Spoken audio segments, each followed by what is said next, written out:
In this video, I'm going to share with you some of the things that I know I did wrong when I did my very first parish, and hopefully from what I share, it'll save you untold aggravation for when you do your parish. So obviously for me, the number one mistake I made was I signed up for the event right at the last minute, 5 or 6 weeks out, whatever that was. It was no good. You need to sign up sooner. 2 reasons. 1, it gives you time to do some training and preparation.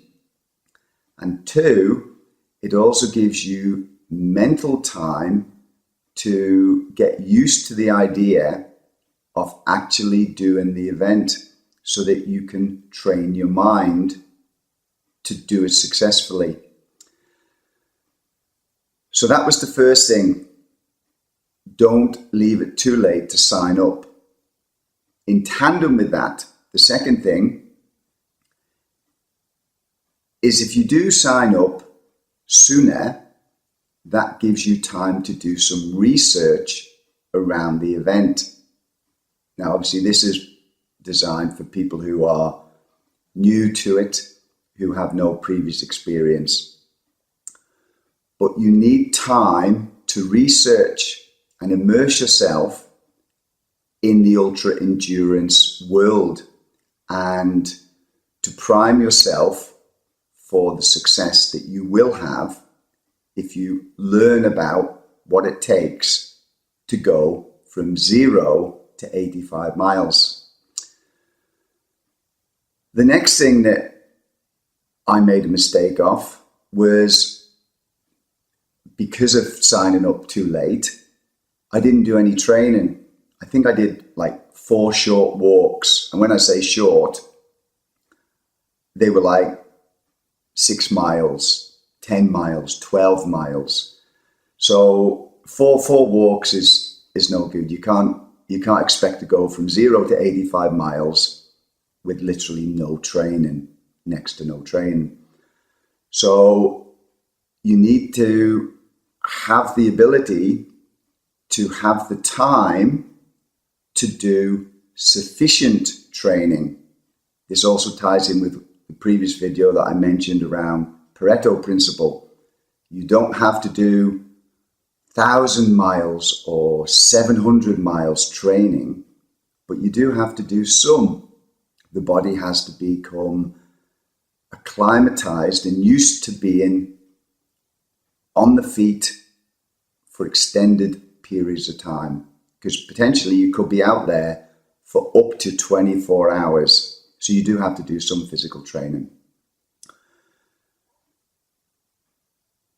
So following on from that, and the fact I didn't do much training, 12 miles is, I think, roughly the longest that I did. When I did that 12 miles, I did it in new shoes, which I'd bought, but they were cheap. I hadn't gone and got measured properly for the right type of shoes that I needed. I just got them cheap off Amazon. So I made the mistake of getting incorrect footwear. The shoes that I used when I did the train and walk, I got blisters from.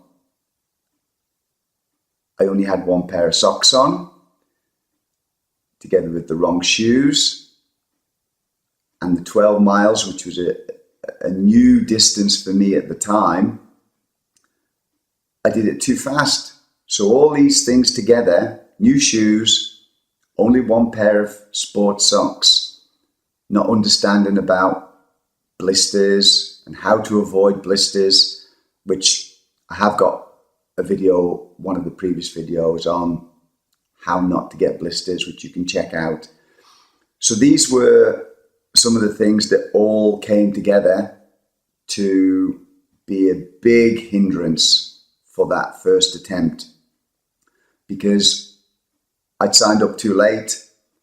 I had the the wrong type of shoes on in training. I didn't do much training. I did the training too fast in the wrong type of shoes. I got blisters. It was too close to the event, so the blisters didn't heal prior to the race day. So when I did the actual walk, the blisters came back. They were worse than I'd had prior to the walk. And they all sort of came together and caused untold problems for me on the day. And then a couple more things that I did wrong. Nutrition. I had no idea about how to eat properly to get me around 85 miles. I didn't know what to eat, what suited me for giving me sufficient energy to be able to do the full 85 miles. So that was a big mistake, not practicing nutrition, which of course ties in with not having enough time because I signed up right at the last minute.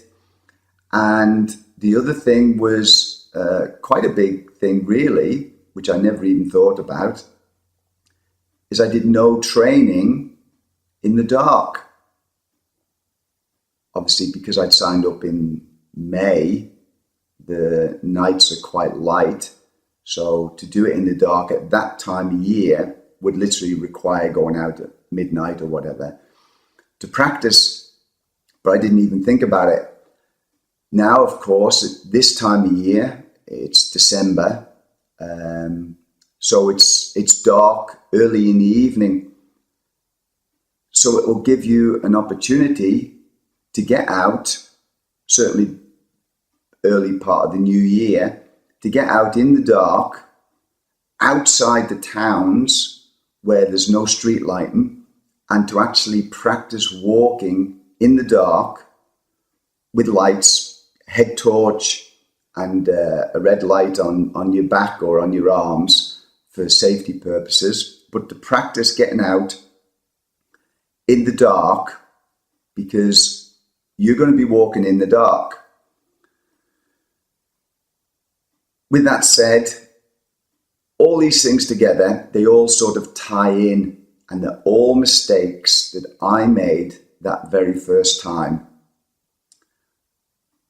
which I think if you can avoid, they'll help you no end. So that's it. That's a few of the things that I messed up on my first walk, and which if you avoid will help you get to the finish. So thanks for watching. I'll catch you in the next video.